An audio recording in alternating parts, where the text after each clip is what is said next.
I think that's a pretty huge statement just in that self. Here's this guy, by the world standard, he has a great job. He has a lot of money, even though he's been ripping off people to get it. He would be somebody that somebody else would say, that's pretty good. He's got a great job. He's got a lot of money. But look, he saw a need in his life, and he says he wanted to see who Jesus was. And the thing about this story that I love is that Jesus wanted to know who Zacchaeus was. Now take a look at the rest of the story. He goes, he wanted to see who Jesus was, but being a short man, he could not. Now I'm 6'4", and I can look over a crowd. And I love that, right? Some of you can't look over a crowd. Zacchaeus was a little guy, and there was this crowd watching Jesus come through, and he's trying to see him, and you can just imagine Zacchaeus kind of on his tippy toes, right? Just trying to look over the heads of the people in front of him. And he was a short man, but because of the crowd, he could not see him. Notice what else it says. So he ran ahead, and he climbed a sycamore fig tree to see him, since Jesus was coming that way. Can you imagine this guy? Right? He had a great job. He had a lot of money. But he realized that even with all of that, there was something lacking in his life. And he just wanted to check out and see if Jesus was any different than anybody else. And one of the things he does is he runs ahead and he climbs up this tree just to get a glimpse of Jesus. Let me shift gears a little bit. The Apostle Paul was somebody who loved God, right? He was a Jewish man. He loved God. He loved the God of the Old Testament. And when Jesus comes along and he starts saying that you have to give your life to him, Paul did not like that.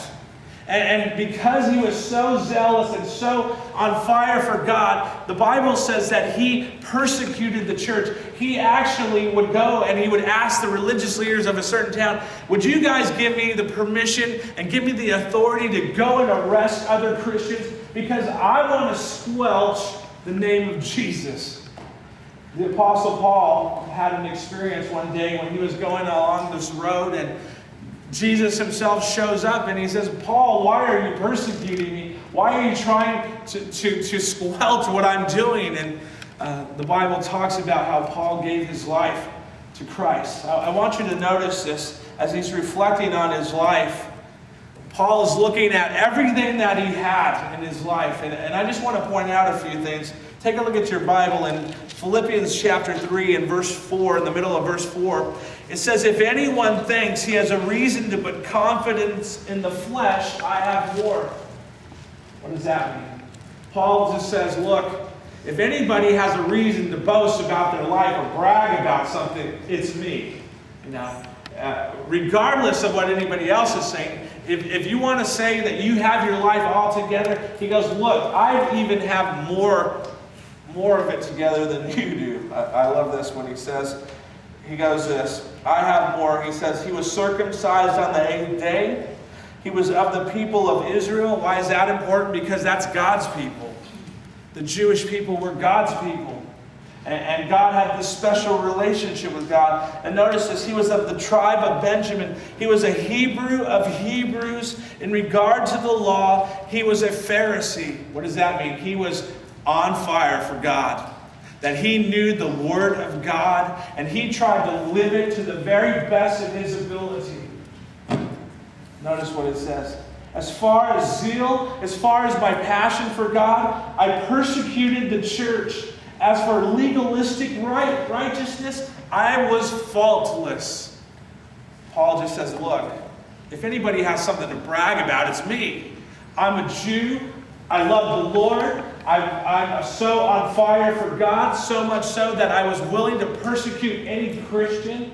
And he says, as far as trying to live by the Word, I was faultless. And I don't know if any of us can say that today.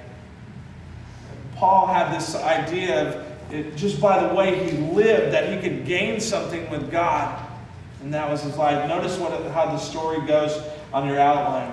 It continues when he says this, but whatever was to my profit, I now consider loss for the sake of Christ.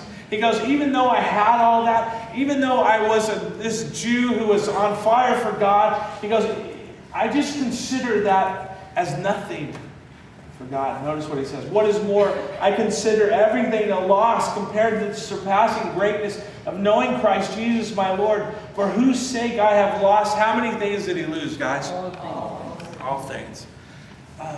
Transformation begins.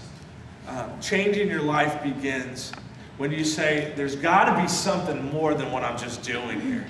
And Paul looked at his life, and Zacchaeus looked at his life, and said, there's got to be something more than what I'm just doing.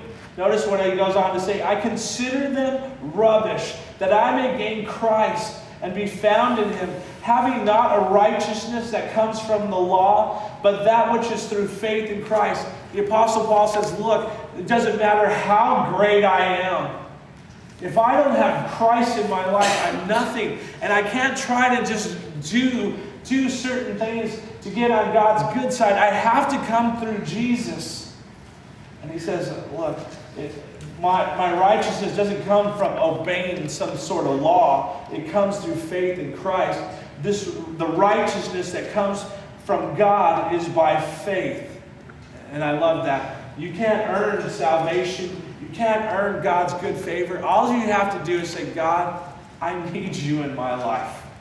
You know, true transformation comes when I realize that there's got to be something more than this. Secondly, the second thing about transformation I wanted to point out from their stories is this. That true transformation only happens when I welcome Jesus into my life.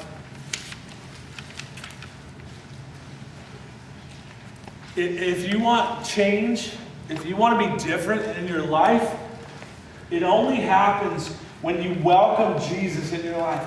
Now, how do people change today? I was thinking about this. How do people try to get their lives better? Well, some people will read books, right? Self-help books. They'll listen to people like Tony Robbins or somebody else and the power within, and they try to be different. People will go through all kinds of extremes to change. Self-help books is one of the ways they go. Another thing I was thinking about, other people like to watch television shows. Shows like Dr. Phil, right? How many of you ever seen Dr. Phil? How many of you want to admit to it? There's a few of you. Good. I won't ask how many of you watch Oprah. But that's another. You raise your hand in the back. All right. Thank you. We'll pray for you. I'm just kidding. You know, some people try to change by reading some book or watching Dr. Phil and getting some good advice, or they'll watch Oprah and the guests that they have on Oprah. Some people try to change just because they have this strong desire to change, right? Any of you who have ever been on a diet know what that's like, right? New Year's Eve is coming up, right? And some of you are going to make this commitment to change and to go on a diet. I could go on any diet till lunchtime. Let me just let you know that. And then my desire is not that strong.